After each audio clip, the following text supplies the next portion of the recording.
Maintenant, aujourd'hui, si vous amenez vos prêts, je vous dis, 4 sur table, même si c'est 2 milliards, c'est des blindés, je vais acheter. Si je n'ai pas d'accord, tu repars. Ah, ils disent non, bon, prends, mais ne dis pas à quelqu'un d'autre que c'est comme ça, on a fait ça, ça n'engage que toi. Toi, tu paies des blindés. Vous voyez donc, il faut un engagement ferme, quelqu'un qui soit capable de mettre sa vie dans la balance pour pouvoir avancer. Au niveau du système éducatif, c'est pas à travers les mêmes prêts. On dit non, non, non, chez vous là, vous n'avez pas besoin de limiter les effectifs en classe. On fait même double flux. Groupe matin, notre groupe le soir. L'enseignant n'a même plus d'espace pour rentrer dans les rangées, regarder la qualité des enfants et puis maintenant les surveiller. Avant, pour parler d'école, l'enseignant doit être capable de connaître les enfants par leur nom. Il doit être capable de connaître même les parents et les interpeller quand ça ne va pas. Malheureusement, on nous a dénaturés.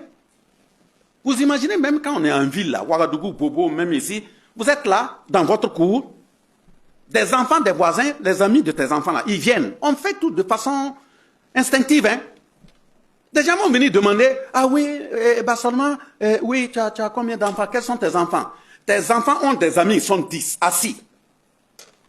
Et bête que je suis, je vais trier parmi eux dire, ils sont 3, c'est un tel et un tel. Vous voyez que pour décaper ça, c'est facile. En Afrique, on ne choisit pas des enfants parmi tant d'enfants pour dire, voilà mes enfants. Parce que l'enfant est un bien communautaire. Pour la simple raison que, le jour où on va dire que ta levée du corps, c'est 14 heures, les mains qui vont se poser sur ton corps te laver, ce ne sont pas tes enfants que tu as directement mis au monde. Le jour où on va dire que ça ne va pas, tu es en train de rendre le souffle, la main qui va mettre l'eau dans ta bouche pour que tu boives, ce n'est pas les enfants qui sont nés directement de ton sang. Donc, faisons attention. Donc, retournons aux sources, ça ne serait pas quelque chose de facile. Chacun doit permanemment se poser des questions. Est-ce que je suis sur la bonne voie? Parce que nous sommes faits de chair et d'os et de sang. Nous ne sommes pas des dieux. Donc, il faut batailler contre toi-même. Et c'est au quotidien. Quelqu'un a évoqué la question de la corruption. C'est très juste. Qui sommes-nous? Parce que pour pouvoir diriger, pour pouvoir porter une lutte de souveraineté, il faut être sûr que toi-même tu es capable de te faire asseoir sur un fourneau de braise au quotidien. On va dire oui, seulement le président de la commission nationale, le truc dont je parle là, ce n'est pas un secret, je vends, le vice-président est au courant. Quand on a fini, on a dit oui, bon, que la CEDEAO a prévu du carburant pour les experts. Oui, donc il faut envoyer les relevés bancaires. J'ai dit au CAPES qui nous a contactés, vous avez un numéro bancaire, vous leur envoyez. Moi, je n'envoie pas mon numéro. On me fait appeler d'Abidjan pour dire non, que comme c'est des données financières là, il faut que ce soit la personne qui touche là, qui envoie ces données. J'ai dit, je ne veux pas. Moi, je ne suis pas venu parler pour chercher de l'argent. Gardez votre argent.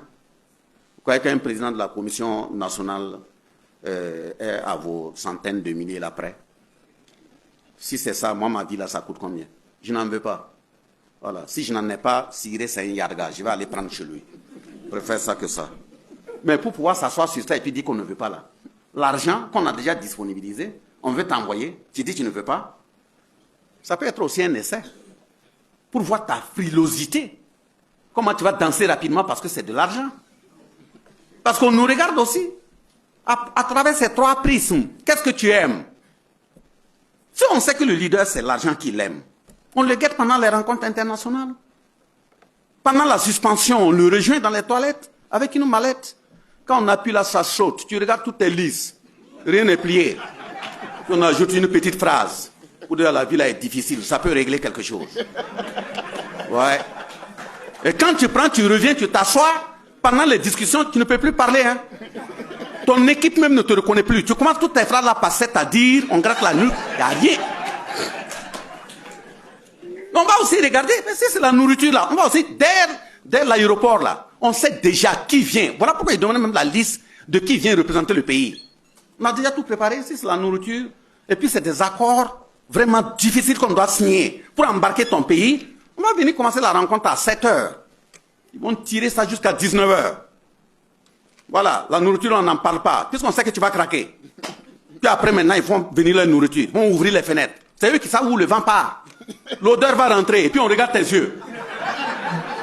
Quand tu vas clignoter, on dit, bon, on a beaucoup travaillé, on va suspendre pour aller manger, tu vas bondir dessus, tu dis, oui, oui, oui, il n'y a pas de problème. C'est toi qui as préparé. On a mis des somnifères dedans. Quand tu manges, tu reviens.